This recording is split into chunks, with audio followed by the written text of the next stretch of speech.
Okay, hi everyone. Well, we're back. We have Maggie behind the camera now. And now I'm with Renée Laliberté. I love that. Sounds so exotic, Renée Laliberté. And I think you have French background, right? Yes, we were chatting a little bit about that. But Renée, I also met at Happy Healthy Women in Markham. And we had really good connection as well. And you came over with Maggie and we had some fun playing with makeup and skincare. And you were like blown away because you had something in your hand you just couldn't put down. And I think it was this. What is this, your favorite new toy? So yes, this is a little foundation brush. It's fabulous. I love how you put it on and then it just blends everything so flawlessly and evenly. I loved it. Yeah, and I couldn't stop using it. I'm like, she was more getting a little carried away there. But like your skin looks great, looks nice and radiant, and a nice fresh look, especially in the winter where everything is so dry and we sometimes feel like so dry and parched, and your skin looks lovely. So thank you both. Actually, thank you for Maggie for filming for me, which is my video person right now, and for the two of you to come out. So thanks.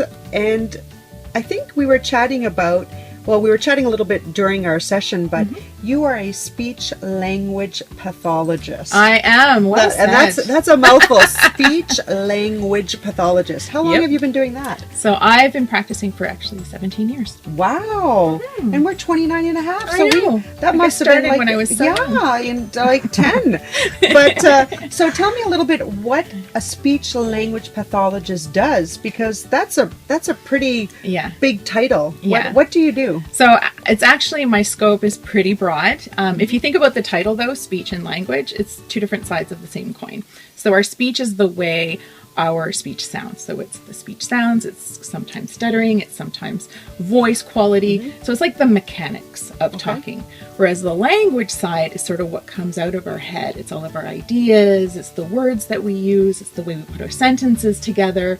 And then there's also the social aspect of communication, all the nonverbal skills.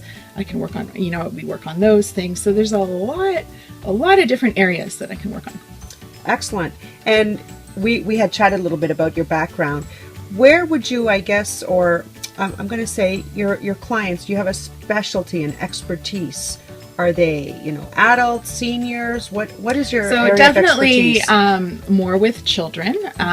Most of my experience is with children, but I've also worked in environments where there are a lot of adults too. And so I get lots of questions and we do little consultations on the side. So one of the questions I get asked a lot by adults, and in particular teachers, is I'm always losing my voice. What can I do so that I don't lose my voice all the time? I have to talk all day long. I can't help that. So that's when we can sit down and talk about something called vocal hygiene. And we talk vocal hygiene. That's something for somebody that never talks. For anyone that knows me, I talk all the time, and that's important. But I think for your area of expertise, you were saying for the children, it's not just if someone has like a stutter or something, is it? It's also it's a very small portion of my practice. Actually, is those mechanics, the speech sounds, the stuttering, the voice. This is actually a pretty small. The broader area, the population that I see are the kids that have limited language skills, and sometimes what that does is it also affects their learning, and then it affects their reading skills. So literacy is also a big part of what I do. So setting up the really great foundation for kids, especially when they're young. Early intervention is a good key. Foundation. So I start seeing kids. I can see them.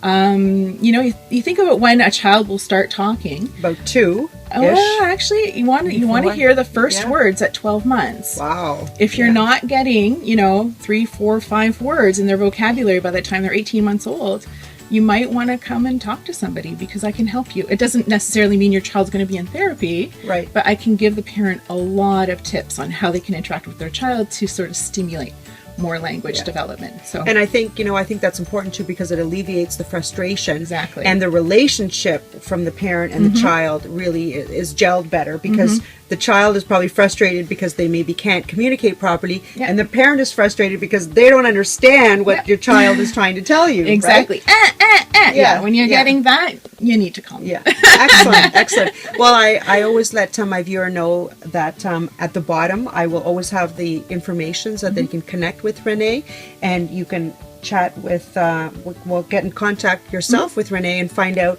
if you can set up a consultation and see if there's anything that they need and whatever type of therapy that you can be of help with. Yeah. So thank you for coming out. I hope you had fun. Thanks for having me. I had a great time. Thank you. Thanks, everyone. Have a great day.